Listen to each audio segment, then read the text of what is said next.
officially been 1 month since I purchased my dream car, the Evo 9.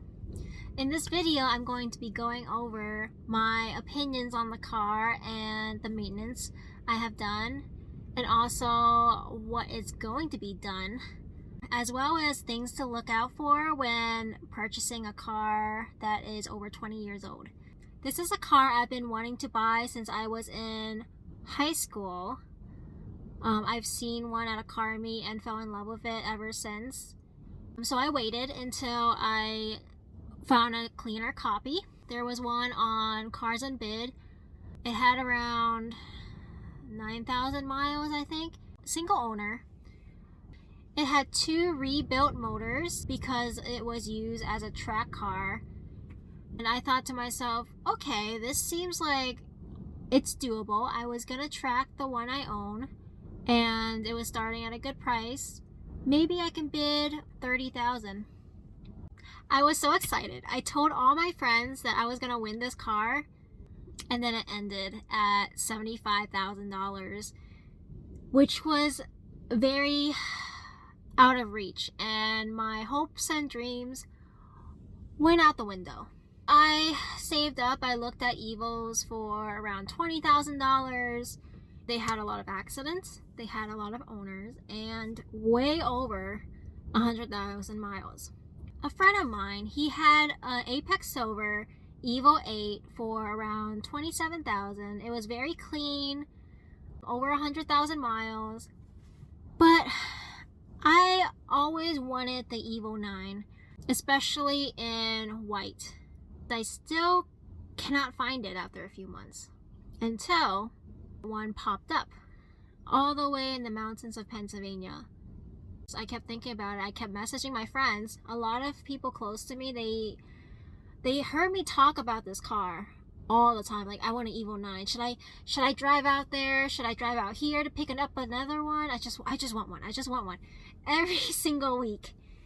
You can't take money to your grave. So I hit up a friend, Chris, and I'm like, Chris, let's go out and see this car. I took my compression test kit, went up there, and did my own PPI. So what I did was I looked, of course, under the car. You're supposed to look at the rear legs to see if they're rusted out. It was okay. I looked at everything else. I did the compression test. It was coming back 120 to 125 in cold weather. So I thought that was good enough for me. Everything was original. You check the VIN number of the engine to make sure it wasn't swapped out. Make sure that everything matches up with the odometer, because these cars are easy to roll back. So you make sure you have to buy from a reputable source. If something is telling you that this seller is concerning, please trust your gut. There has been sellers that have lied about the condition of the car. They have lied about how many owners there were. And then when I checked the Carfax, there was a couple more owners than what they promised. So always check the Carfax, check for rust, check the compression numbers, and then check around for mods. Make sure when you drive the car that it shifts smoothly and it doesn't grind. So the example I purchased did grind. That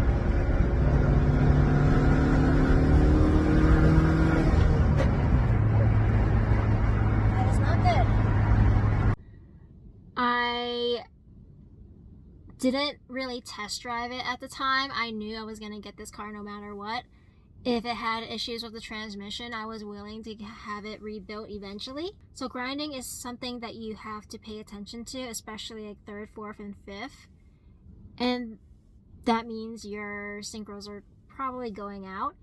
With my car, when it was grinding, the first thing I did was not shift that much until I had time to change out the transmission fluid. And I will insert pictures below.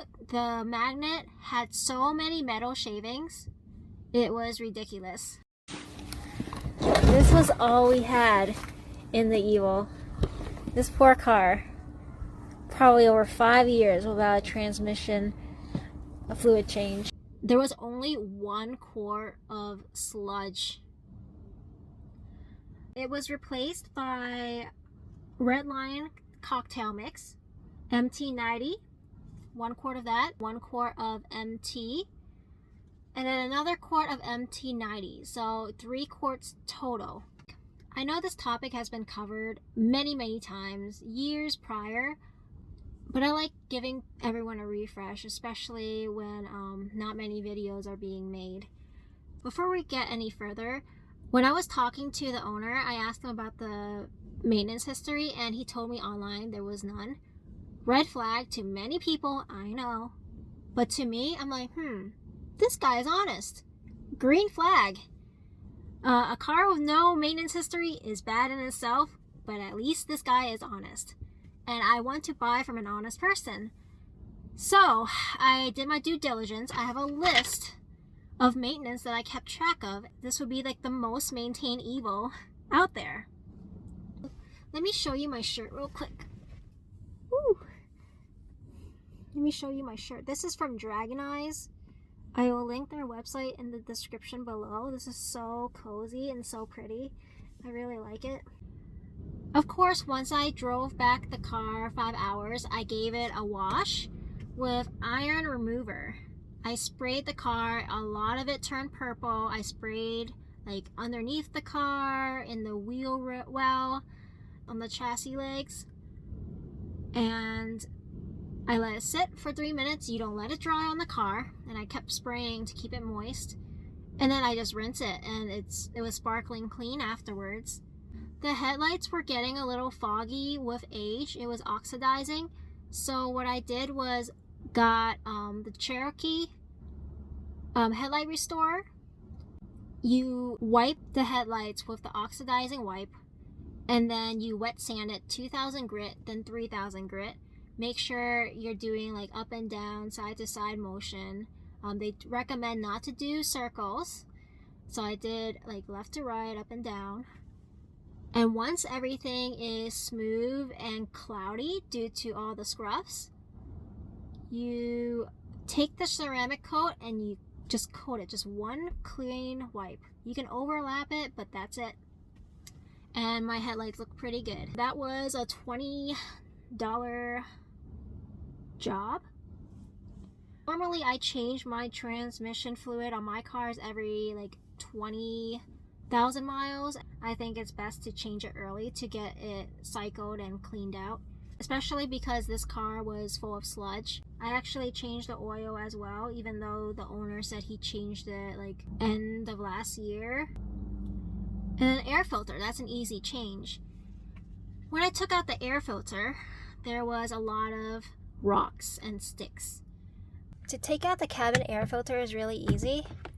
There is a clip that you take out over here, and then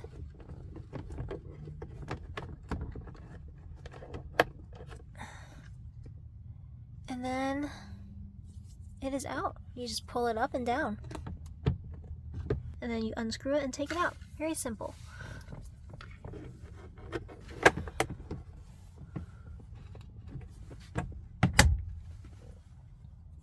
I have the ASDOM backup camera and dash cam installed. Does the wire work? It's very easy. You just pretty much pry this open, and then pry this open. Oh look! I just found this. This just came out from under the carpet. That's cool. Okay, so you pry this open too and just run it. You can tie it to a chopstick and then push it across. To take out the back seats, you just a clip here and a clip there. You just unclip and take it out.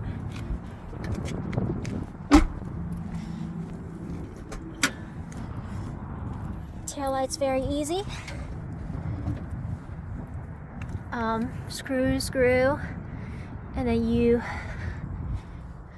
think red to red, and it's so easy to run it through. Take another chopstick down here.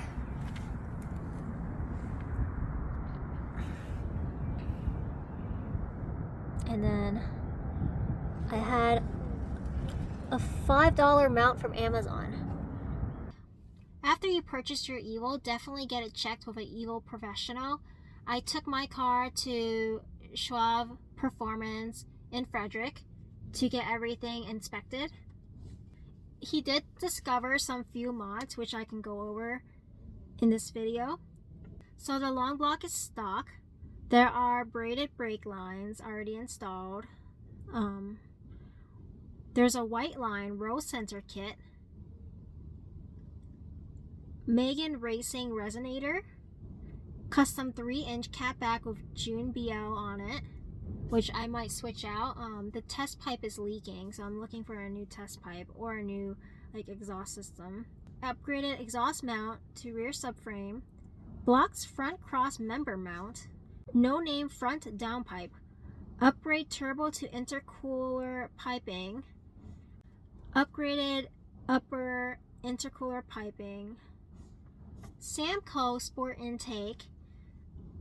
Oil pan resealed. Newish OEM clutch. OEM style monolock. New OEM fuel pressure regulator. Swift springs. There's also a smaller battery up front for weight reduction.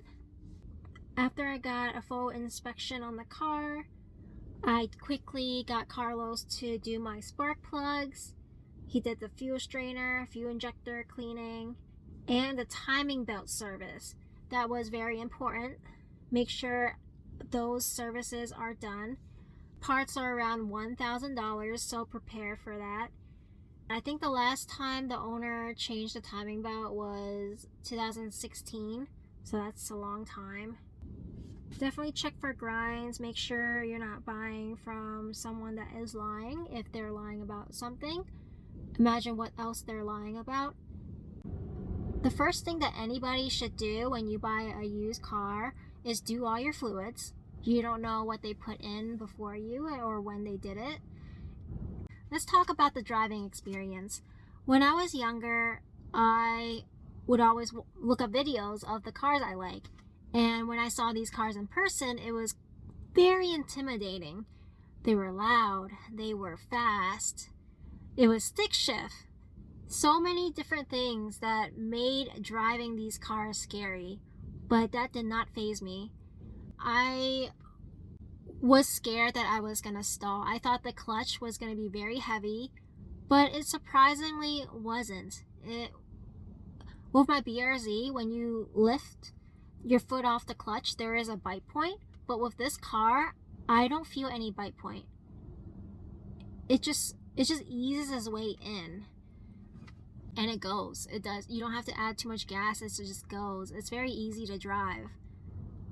As for loudness, it is quite loud in the cabin. There is no insulation in the RS. You can hear all the rocks, and you can feel a lot of the road. The suspension is not so good on this car after 20 years.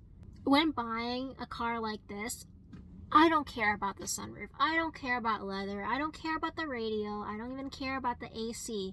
I just want the rawest, purest form of driving. And I found it in this car. My BRC felt like a sports car. It was very low to the ground. It was very agile. This is just a raw, aggressive highway machine. I would not drive this car locally, not because the gas is horrible, by the way. I get probably 13 miles per gallon driving it locally, but on the highway I got around 23. Let's talk about the attention. This car doesn't get as much attention as my pink with hearts BRZ. The attention that it gets from other people are somewhat of respect. I had people pull up next to me and then they are smiling from ear to ear, and it's like the child within them, their dreams come true. They're just so happy to see this car, even though it looks like a normal sedan. it really makes me happy that this car was able to make other people happy. But sometimes on the highway, people tailgate me and they pull up next to me, revving their engines, trying to race, but gas is too expensive, not in this economy. Because of that, I put a couple of my Magikarp stickers, which are for sale, by the way. I put Magikarp stickers on the back and on the side, so when people see pink, they're like, oh, it's a lady driving. I'm not gonna bother her. I'm gonna be a respectful gentleman. Cost of ownership so far on a 20-plus-year-old Evo, the buy-in cost is pretty expensive. You can find Evos for around $20,000 to $40,000. The good ones are over $30,000. If you buy one that's $20,000, there's rust, lots of unknown mods, 100,000+ miles. Not saying that's a bad thing. Like I said before, it's a gas guzzler. It's not for local driving. If you are dailying this in traffic, I cannot. Gas is too expensive for that. And then maintenance, the timing belt was around $1,000, and then the labor, it depends on where you go. The mods for the Evo are around twice as much as the BRZ.